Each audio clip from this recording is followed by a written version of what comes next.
Clearly, as you can see, and unlike Rumena's stories, there are no gray shades here. We planned this entire thing to be color coordinated, as we found out with the backdrop and with the room. Right. So we only just met yesterday. We've been communicating over email, and I was telling Rumena how surprised I was first to read her stories, and then in fact, it started even before I read her stories when I discovered that there was such a language as Macedonian, and I was quite sheepish about it because I assumed that people from Macedonia spoke one of the Slavic languages that we know of, and then I was like, I mean, could you speak Greek? Could you speak Russian, perhaps? And then, she says, my stories are in Macedonian. And I was like, oh my God, I haven't heard of this language. And then she said the country has 2 million people, which is, to put it in the context of India, 500th of the population of India. So you represent what 500 Indians would on the stage. So, and I mean, I think most of us have heard of Macedonia in the context of Alexander and his conquests, and then later, of course, those of us who learned countries and capitals and so on. But most importantly, and I think the Indian name which is most popular, most unpopular in Macedonia is Subroto Roy, who owns half the country now, I think. This is going to be the funniest story for me when I come back home to say that actually people are aware of this, that we are again half notorious because of, how do you pronounce his name? I'm not Bengali, but is there any Bengali in the audience who can? Okay, we call him Subrata, which, so it's not really what it is, so it's like, okay. But he's obviously in cahoots with our government, and our government is horribly corrupt, and those of us who do not like the government, we're very happy to learn that this man is in jail. But he doesn't own half the country, but what happened was like he was trying to invest, or I don't know, they were obviously in some kind of criminal partnership together, but the government created this enormous like homecoming to him on the square where we have a gigantic statue of Alexander the Great. It's 30 meters high. And now we're going to have another statue of Mother Teresa because she was born in Skopje. And it's also going to be 30 meters high. And that's going to be the only woman representative of all the 300 sculptures that we have in a very, it's a ridiculous thing. You can Google Skopje 2014. It's a project that the government made in the last several years where it completely reconstructed the city and now looks kind of like Las Vegas. But people are writing PhDs about it, and if you're interested in absurd architecture and how national identity can be reconstructed through fake architecture, you should look into that. That again, I think, is something we can relate to, but only thing, our statues are not 30 meters high, they are about 150 meters high, and they cost 3,600 crores. Okay, well, I can't fascinate you with anything. Well, if you do erect a 30-meter statue of Subroto Roy in Skopje. Oh no. But I mean, when we were talking yesterday, so we started speaking about our governments and the idea of corruption, and I was telling her about how in 2014 there was a lot of anti-incumbency because of the number of scams that had come out against the then government, which was the Congress. And now I said we have a dictatorship which claims to be a democracy. So when you withdraw, 86% of the currency, and it's something which even affected you, like your agent told you to. Yes, they all told us before coming here that we wouldn't be able to withdraw any money. So I was frantic about it. So I was stranded in Dubai the day before, and I used the opportunity to exchange some money there because they told me that here it would be nearly impossible. And I thought, how does a country cope with that? And I'm just learning how it does, because I just cannot imagine what happens at markets or places that are not demonetized, which is usually most of the country. It's not like everybody shops in shopping malls. So I still haven't, I'm here all the time, so I haven't been able to actually explore India outside of the festival. But then I'll see how that works. I'm really interested. Right. Now, in the context of revolutions and protests against the government and so on, there was a panel yesterday where we spoke about how nothing had happened here in terms of something so momentous happening, which put so much of the country at inconvenience, and yet there were no mass protests. And I was very surprised to learn when we spoke yesterday, and then of course I went and Googled this so I could appear knowledgeable today, about the colorful revolution, as it's called. And I mean, though the Arab Spring was talked about a lot across the world, and in comparison with that, though it started off on possibly a smaller scale than the colorful revolution. And then I read yesterday that there were about tens of thousands of people protesting, which, if you look at it again in terms of the percentage of the population that would represent in India, that would be 5 million people protesting. So could you tell us a little bit about that revolution?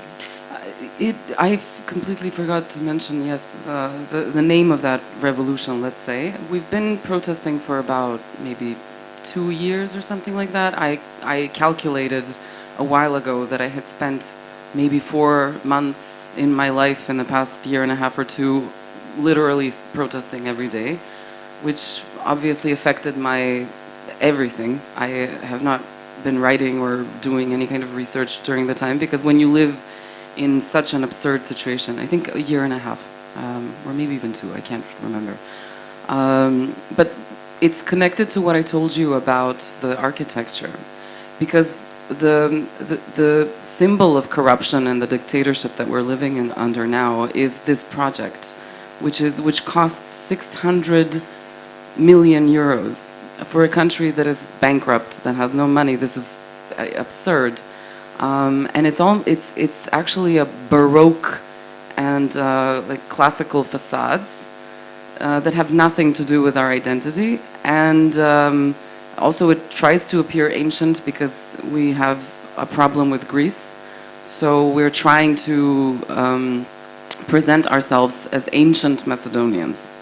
That's why we have the statue of Alexander the Great, etc. But then, and hundreds and hundreds of monuments. The colorful revolution, in fact, targeted those monuments with color. So what we would do is we would take balloons and we would fill them with color, and then we would throw them at the monuments, which were white, and they were supposed to appear like they're made out of marble, but in fact they're styrofoam. If you knock in the columns, they're hollow. And they're already falling apart. It's like a screen, and it's also ethnic, because part of what they did was that they built like this screen of buildings, and the buildings have no depth. It's just a wall, in order to block the view of the mosques in the background, and also the modernist architecture. We have a lot of brutalist architecture, modernist architecture in Estonia, so that they would block this. So to just obscure any kind of view of the past. And what we did was we targeted those buildings, and the Skopje was beautiful because suddenly it was all colorful. And they wouldn't arrest us because we were not really. It's not really vandalism. At some point, because there was a person who got killed by the government, by the police, on the city square. We also painted the square red. We put color in the fountain of where Alexander the Great is, so it was all bloody. It appeared to look bloody. And this lasted for a long time, and it's politically very complex. Now we're in a state of negotiation. I don't know what's going to happen. We are constantly living in this unstable situation. I've stopped following things in the past month because it's also emotionally distressing. But it was really something that the world was talking about, just because of the way in which we decided to reconstruct all of these monuments. Unfortunately, they cleaned them, but we're hoping that once we get rid of this government, maybe we can symbolically, just color them again, because we have to get rid of all of them. And that's going to be a massive thing. I mean, what do we do with 300 monuments? Do we build a park of stupidity, like where we show them all? I don't know. So we'll see. That's a good idea. You should probably write a story about it, like an allegorical one about the spark of stupidity. You know, it's so difficult to write anything that's allegorical because it's absurd. Everything that's happening is so absurd that you can't satirize it. All you have to do is just read the newspapers and then, like, okay, we had a statue of Prometheus. I don't know why. And he's golden, and he looks golden, and he was just, he's carrying a torch. And suddenly, a strange NGO appeared that was supposed to be an NGO of women, and they asked that Prometheus should have underwear on. And they said, oh, Prometheus is naked, and this is not good, and we as women are against this. And they barricaded him, and they put underwear on him. And this happened. So you're like living in this bizarre state constantly. Now, as you must have learned from just hearing Rumena speak, she is hilarious. And in her stories, though we've been speaking almost entirely about political issues so far, these are not things that stand out stridently. And that was something which surprised me. The first time I went to a conflict zone was Kashmir. And, from everything you see on television, which is just barricades and people in fatigues and so on. I didn't expect that people would be having conversations in coffee shops about hitting on women and which girl is hot, or, I didn't expect that they'd be discussing the everyday things that we talk about. And unfortunately, as you said, in the Balkan states, and all of us think of it entirely in the context of the wars, whether it's even the popular films. I remember there was one film called The Third Half, and You watched? I didn't watch it. No. Did I miss anything? I'm on television, so I mean, maybe it's bad. It's really bad. No, I only know of it because I was covering the Cannes Festival that year, and that was listed, and I was like, it sounds intriguing, but then I think I didn't go. But it's like a romantic, it's like what those American films where the team wins in the end, like a sports thing, but it's also a romantic thing, and it's also supposed to be about the Holocaust in Macedonia. And how do you mix the Holocaust with a sports and a love story is unknown to me. So that's the film. Right. But you were talking about how the films that do well, and Balkan Can was one of those. By the same director. Oh, right. It's a little bit better. Milcho Manchevsky is our famous director. His films are excellent, and he was an Oscar nominee, and he's actually he won at the Venice Film Festival, yes, and it's called Before the Rain. It's an excellent movie, and there's some others. There's a Balkan Macedonian Western that he made called Dust that I enjoy. And his last one is called Mothers, and the last bit of Mothers is like a documentary that focuses on a serial killer that we had who mysteriously drowned in prison in a bucket of water. And so he explores the corruption behind the whole situation. So that's something that I would recommend. His films are really good, and we have some new directors. But if you want to look into the classics, let's say Manchevsky would be the right choice. Right. But then again, like to come back to the idea of the Balkan Wars and how it's seen entirely through that filter. There was one hilarious line in a story of hers, which I'm not sure if I brought it in the extract. Is it? It's there? Perfect. So then I'm going to let you read it. Yes, I was trying to somehow comment on these new artists that are appearing in Macedonia who use different types of platforms in order to be interesting, and then like multimedia, and then also in that way try to present themselves as exotic simply because they come from a Balkan country, and then they talk about the war, and they use it in their art, and most of art in the Balkans is related to that, but then sometimes people exploit it. So I was actually trying to talk about that for a little bit. So this story is about two sisters, and obviously one of them hates the other one, and she's talking, bad-mouthing her. For a long time, she performed her jazz before audiences dominated by, the sister is, the artist, right? Dominated by young men with hard-pressed lips and thick-rimmed glasses, and women of a certain age whose self-styled hairdos, though impeccable at the front, were unkempt at the back. Then all of a sudden, she became a composer and started writing contemporary scores. My ears were even more troubled by this music, if one can call it such.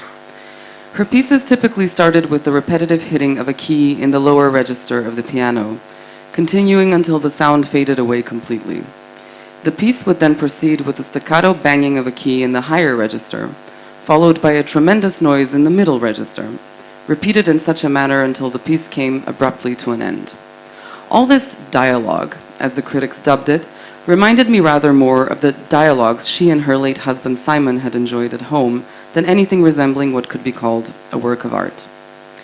My sister's experiments in music further evolved in the field of orchestration. Having always been au fait with contemporary trends, Bella soon realized that where the Balkans were concerned, the greatest demand was for art related in some way or another to war. This theme had the benefit of enabling foreigners to identify the only thing they knew about the area, with the additional advantage that they could pride themselves upon their compassion in being so moved by the great pain experienced by the indigenous folk. Thus, my sister's first composition was entitled Bloody Greeting and started with a gunshot. This has actually happened. A musician in Macedonia started her performance with a gunshot. The live performance of this work kicked off with the explosion of a cap from a toy gun, spreading a terrible smell amongst the first few rows of the audience and triggering a coughing fit in one elderly lady. The conductor was entrusted with the theatrical aspects of the gunfire, but as the string section was supposed to start screeching dissonantly immediately after the shot had been fired, there would either be no time for him to dispose of the gun, or he would become so confused that he would continue waving the gun in his right hand throughout the entire first movement. Some people in the audience were fascinated by this new concept, and it received many raving reviews in the media. Her next work was called Screams, and was a postmodernist mix of contemporary and historical conflicts. By this, my sister meant to imply that she was inspired by the poetry of Grigor Prlichev, on the one hand, and on the other by the screams of war she could hear all around herself in the Balkans. Accordingly, this work, one of her direst efforts and certainly the most unbearable for the ears, consisted mostly of screams. These screams were not the ordinary screams of people who genuinely suffered throughout the Balkans, of course, but screams produced by renowned sopranos, altos, tenors, and baritones. This work was at the same time her first flirtation with multimedia. On a screen behind the orchestra, which accompanied the screaming group, she projected black and white footage of two small, runny-nosed children crying. I felt terribly sorry for the children, though I never asked how she obtained the footage, nor how she managed to make them cry so convincingly, although I guess the latter would not have been too much of a problem for her. Thank you. So for obvious reasons, I was tempted to tell Rumena, just spend the entire hour reading out your stories, because unfortunately they are not yet available in translation soon. But I mean, what surprised me about, her sense of humor in these stories was that the first story that I read of yours, which was Lile, is that how you say it? It was a very dark story. It starts off simply enough, are they going to be available soon in India? Should I not reveal what happens? Tell them. Okay. So it's about it's a setup which most of us would call patriarchal, but then that term is such an overused, ugly, grey shade less term that what happens in the story is about quiet defiance, I think, where a woman belongs to the kind of society perhaps where she's expected to obey her husband, and he doesn't want her to. I'm trying to tell as much as I can of the story without revealing what happens, because it is so powerful in the reading. So she defies him, does something which he does not want her to do when he's out of town, and this involves taking her child somewhere. And it's about one incident which happens where the child bangs her head, And it's about the crisis that this woman undergoes about whether she should tell her husband or not. And you know, when the child has symptoms, each person in the couple feels guilty for reasons of their own. The husband has reasons to believe he caused this problem, and the wife has reasons to believe, and correctly so, that she caused it. And there's so much, and towards the end, the image becomes very gruesome, very disturbing. And so to start off reading a writer with such a stark story, and then to hear something like this, and to read something like this, it just shows me, you know, what a vast canvas you paint.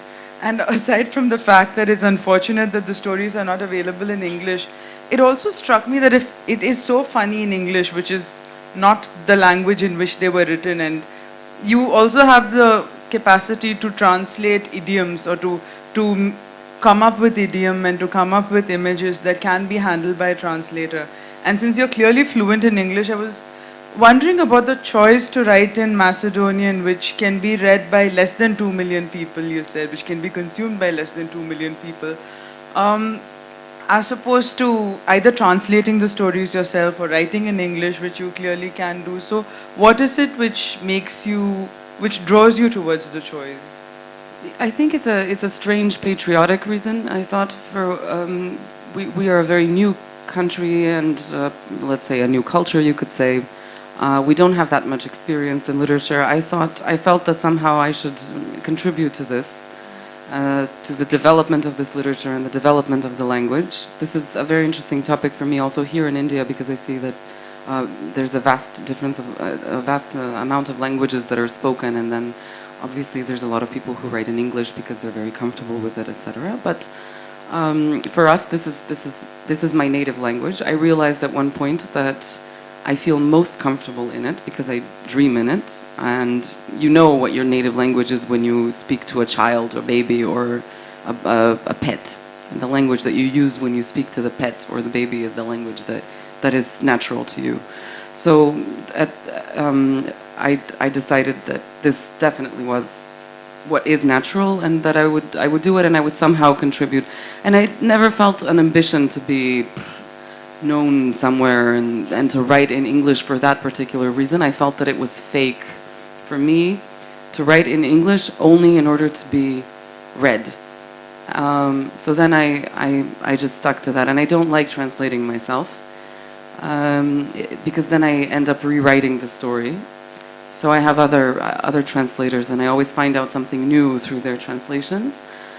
And I don't think the languages are different, but the cultures are not so different. I consciously employ a local context. I like to have the local context in my stories, but I also know that there is a universal aspect to them that can be understood anywhere. You know, when you spoke about Indians writing in English, for instance, it's a weird sort of situation here, because some of us grow up studying in the English medium, so we speak English at home at times, we are taught in English. And what that does, if sometimes the vernacular, the schools which teach in regional or vernacular languages are not as good as the ones which teach in English. So there are a lot of people who are very fluent in the languages into which they are born, and speak them at home, but then they can't access education in that language, which is a weird situation. And this was something we spoke about in our emails to each other. I was telling her about how, especially in early Indian writing in English, and perhaps even now, you see some themes constantly revisited, themes which would interest perhaps the Western reader, such as cows or religion or caste. And I'm not saying these are irrelevant, but then these are things which, they're sort of like trigger points for, okay, so this is global, and okay, someone can relate to this, or this is showcasing India to the world. And I love that though you're writing from a small country, and you write clearly for the consumption of people who are familiar with that culture and familiar with that, who don't need an explanation, who don't need contextualization. And I think in this context, you brought up Flannery O'Connor about local idiom with universal values, I think you said. So I'm very much a proponent of that. It's I think you have to somehow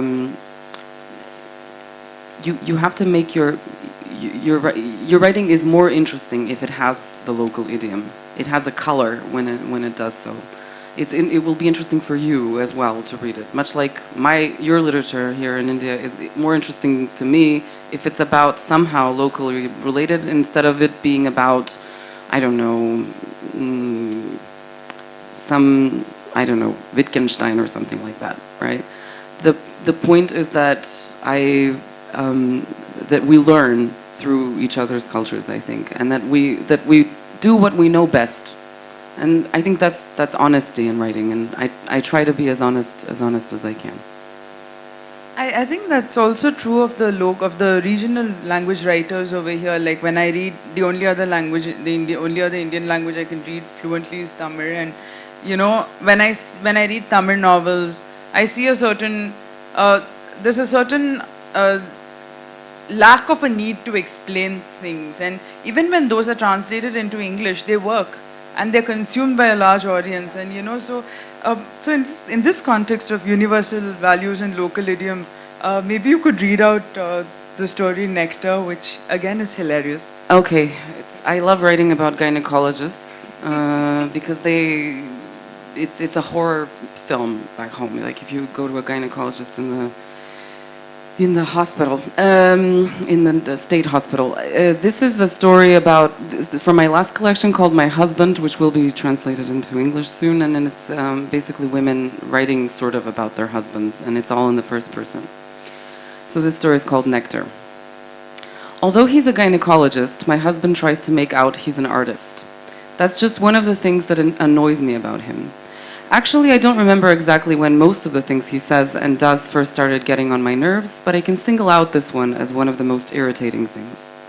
For instance, when we have guests over, he tells them that he dabbles in art, but that he's not an artist per se, therefore falsely representing himself as modest. People come over to our place often. For my part, I find it wholly undesirable, because it means having to cook and clean both before and after they arrive. My husband insists on there being an abundance of food, by which he aims to show that we're a so-called functional family. These lavish banquets are normally held in our living room, on the low table surrounded by a 2-seater sofa, a 3-seater sofa, and an armchair, which can accommodate 4 others beside us. I'm the one who does all the serving, and I'm mainly stationed in the kitchen. When I go into the living room to have a chat with them, I have to sit on a stool. Lying through my teeth, I always say that it's quite comfortable. Meanwhile, he talks to the guests mainly about himself. Because it's indecent to talk about cunts, which is the total of his knowledge, he talks to them about his art, namely his oil paintings. He works on them in one of the rooms in our apartment, his studio. Consequently, our 2 boys, who are always fighting, have to share a room. His paintings are extremely amateur. The colors are somewhat blurred, leaden, and depressing. Whenever he makes a mistake, he smears the canvas with a new coat of paint. In that way, his paintings resemble huge piles of vomit, like a hearty meal that's been regurgitated. He believes that his paintings are abstract and that they render emotional states of anxiety and exultation. But in reality, they depict what he knows best, cunts, from inside and out. I assume that others can see this too, at least those who are more intelligent. I'm almost certain that they refer to him as the gynecologist who paints cunts, and that they laugh at him behind his back. What's more, he totally deserves it. I would be the least bit upset if that were the case. Though to his face they flatter him. But you're a true artist, they say to him, staring at the paintings as if before them stood a canvas painted by Leonardo. And then he pulls out his well-known phrase, "No, I merely dabble in art," adding once again with false modesty, "I'm just a plain old doctor," knowing full well the kind of status his profession enjoys. The second topic of conversation during the course of the evening, as one would expect, is his patients and their health problems. My husband, it's worth mentioning, has lost those friends who are outside of his profession. All of his friends are also doctors, whom he met at university, and whose wives have now become his patients. Together, they form a boys' club. From today's perspective, boys' clubs seem extremely funny to me. When I was young, when my husband and I first met, I thought it sweet that he had a set of faithful friends. But at the time, it wasn't obvious to me what they discussed among themselves. Even less what they said about us, their wives. And I think that my husband is the biggest culprit among them, mainly because of his status as a gynecologist and his knowledge of the intimate details of all the wives. Unfortunately, I have a terrible sinking suspicion, which I'm afraid to put into words, and that is that his friends deliberately take their wives to see my husband, because in that way they have control over them. If one of his friends contracts a sexually transmitted disease, my husband can maintain his secret. If the guilty party is the wife, then he can inform his friend before she has the chance to do it herself, or not, as the case may be. This is just a suspicion on my part, because this tribe claims that their brotherhood is above all else, and that they would literally do anything for each other. Sometimes I think that they're gay. If we weren't around, and if there were no social restraints, they'd line up behind one another and get off with each other. That's what I imagine about them at times, when they get on my nerves, squashed together like sardines in a tin, or behind one another like the carriages of a train, moving in the same rhythm. The only member of the tribe who would feel shortchanged, who wouldn't get to do anything with his dick, would be the one at the head of the line.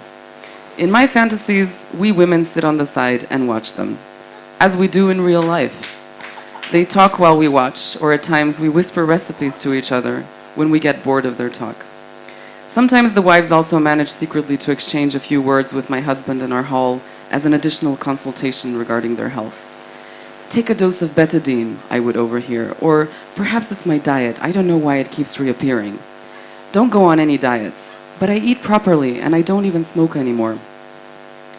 He and I met on a gynecological examination table when I went to see him for a checkup. He was exceptionally good and gentle, and his technique impressed me. I was very, very young, and that should be taken into account. The other gynecologists to whom I'd previously gone were bad and rough and unfriendly. Not that I had any sort of problem, quite the contrary. First, he sat me down in his office. His charm and friendliness made me feel at ease. Soft classical music played quietly in the background. He offered me some fragrant tea, which he'd already prepared. After I'd relaxed some more, he showed me where to get undressed. It was a lovely little dressing room with beautiful white fluffy slippers on the floor, a brand spanking new coat hanger, and a loose white gown I could wear before climbing up onto the examination table. When I climbed up, he said, "Lower down, sweetie, a bit lower down, dear," and he gently squeezed my thighs to pull me down further.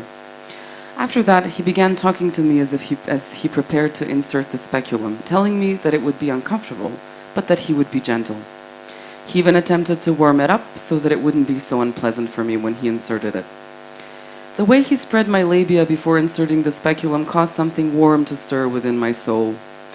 Then he looked inside, and I at his face. I thought him handsome, most handsome, the handsomest. His blue eyes looked inside me as if they were gazing at a sunset over a peaceful lake. His face bore an expression of delight. "Ah, everything is perfect. You have flawless anatomy," he said, repeating it when he did an ultrasound of my ovaries. "You have a magnificent uterus," he said to me several times. But before doing the ultrasound, he did something that I know now he does to other women. Perhaps that's why he's so popular. Because of the fluffy slippers, the brand new coat hanger, the tea, the friendliness. With his long, delicate fingers, he poked about inside me to see if I had any pain. Naturally, he apologized several times before he did it, and he explained exactly what he was going to do. While he was poking around inside left and right with his forefinger, with his other fingers, he gently caressed my clitoris. I enjoyed it. I went back again after 6 months, making up some lie about internal pains. "Everything's in order, it's perfect," he said. "I've never seen such clean and flawless anatomy," he repeated, looking rapturously inside me. And so I went to him again every 6 months for 3 years. Until one day we bumped into one another in one of the city cafes, and in a drunken state he told me that I was the most beautiful patient with the most exquisite, how can I put it, it begins with a C, that he'd ever seen before. Then he told me that after saying what he'd just said, I could no longer be his patient, but that I could be his girlfriend. And after a few months, he told me that I could be his wife. I accepted. I was 21 years old, he was 38, and I'm still his patient. His paintings are the main source of our quarrels, but not the reason for them. The reasons are varied, but here's one more example. On one occasion, my husband and I were discussing art. Of course, he sees himself as some sort of Chekhov, someone who was once a doctor, but who later on became well known for what he really was, a great artist. We were discussing our favorite writers, painters, musicians, and I began to talk about how much I liked the poetry of Sylvia Plath. He paused as if something suddenly occurred to him. "Have you noticed that all great artists are men?" he said. That thought had struck me previously, and I experienced it as a sore point. With disappointment, I told him I had. "What do you think? Why is that so?"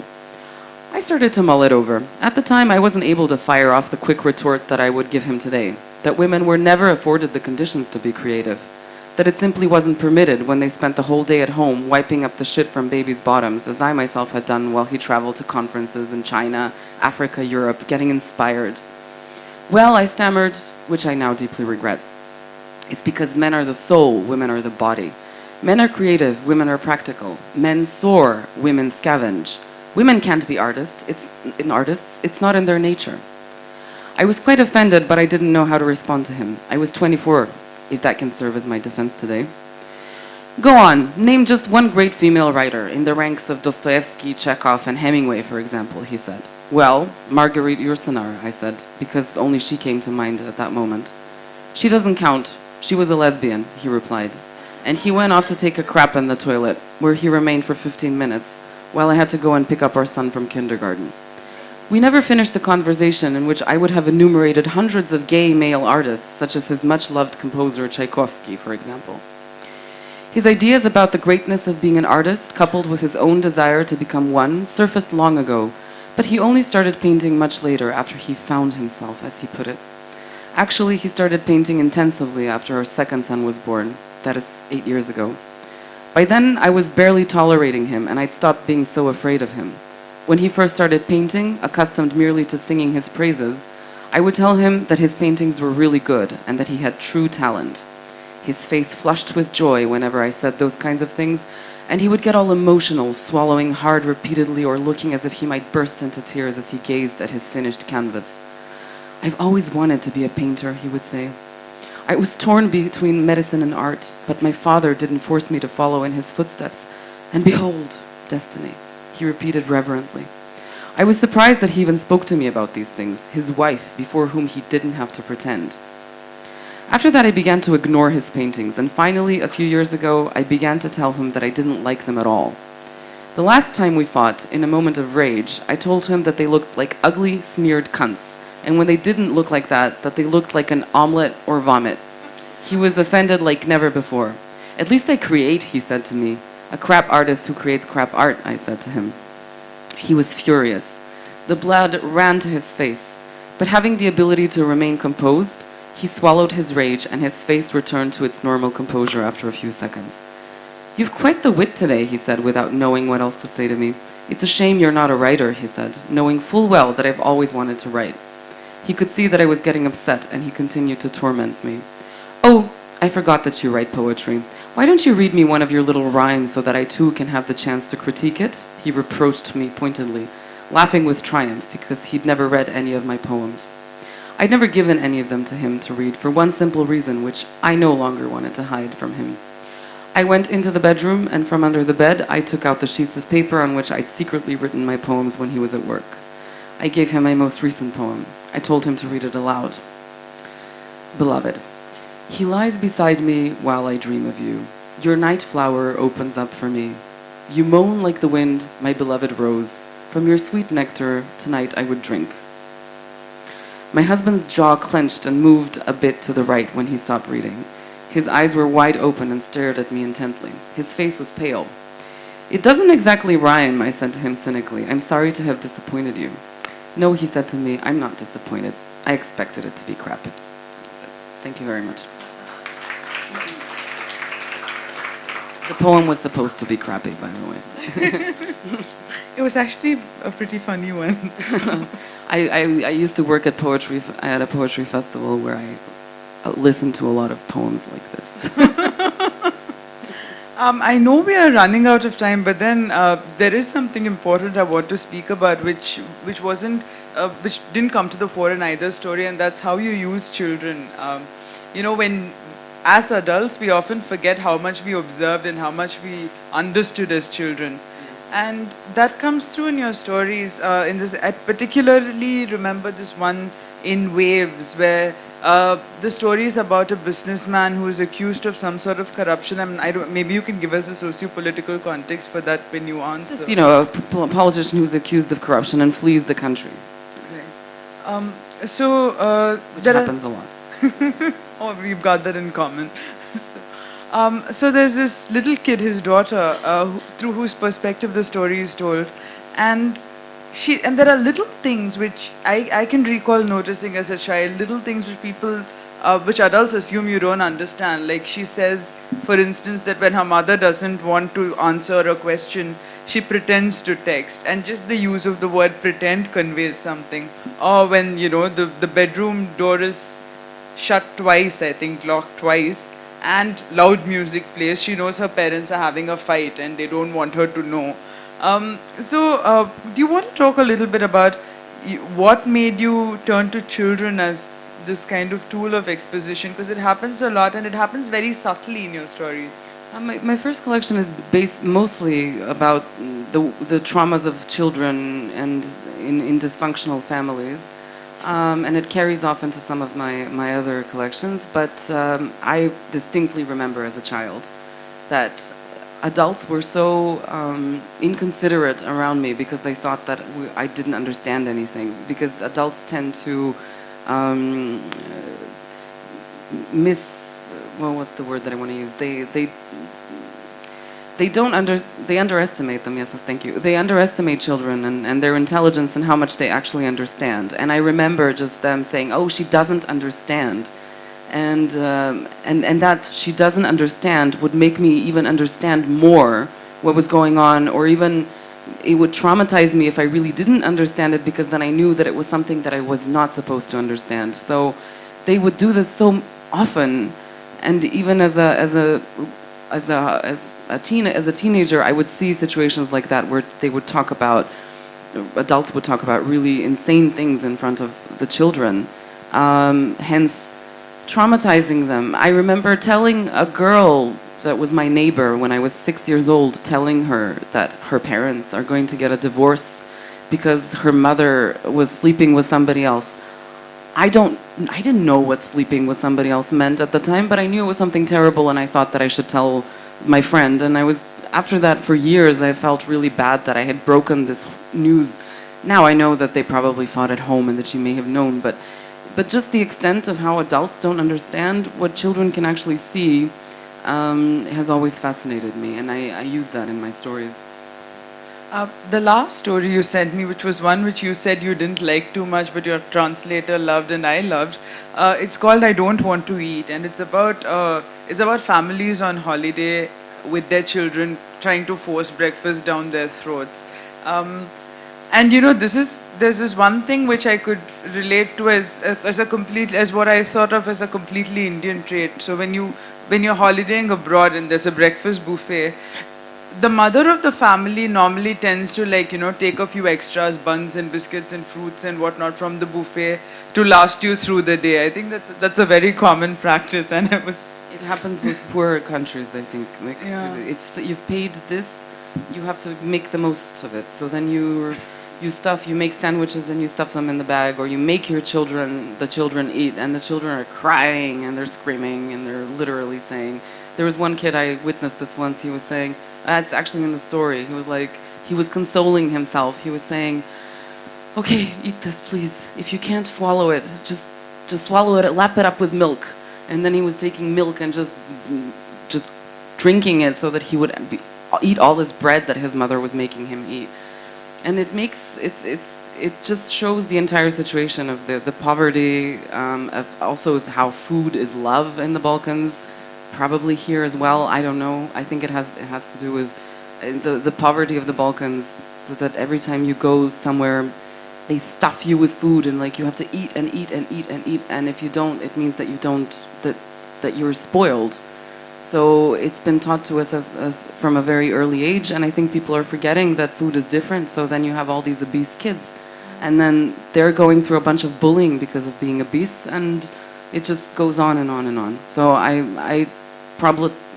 that was the problematics of that particular story. I don't like it very much because there's a bit where they're like this chubby kid is supposed to play was it Tag? And he can't catch any of the other kids, and it's just kind of long, so I don't like that scene. But yeah, I guess. But I like that. I still write about children sometimes and their traumas from what the stupid things that adults do to them.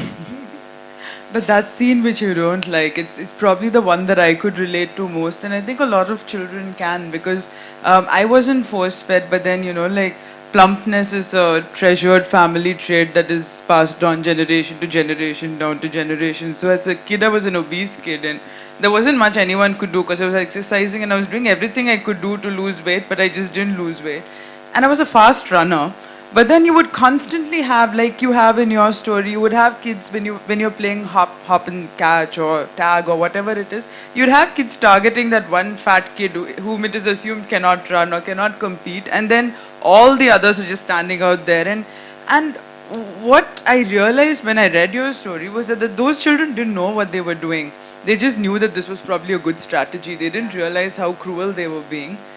And that's something which, like it's very Lord of the Flies. I think Lord of the Flies is very realistic because children are cruel and they don't realize they are being cruel, and we don't like to acknowledge that children are cruel. And you told me when in that email exchange that you were writing a lot about bullying at one point of time. Yeah, my first collection of the stories are mostly about the children bullying each other. And then also adults and violence towards these children by adults. So, but I abandoned that to write about husbands for a while. So now we're going to see what the next step will be. Boyfriends. Since you're working lovers. in reverse. Yeah. Okay. Do we have time for questions? A couple of questions?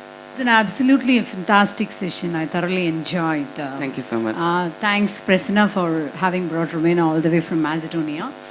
The first connect with you instantly is that I'm a vernacular writer, and as you said, like I chose to write in my language, not worrying about the international acclaim or whatever it is. So that way, I'm happy to share a camaraderie with you.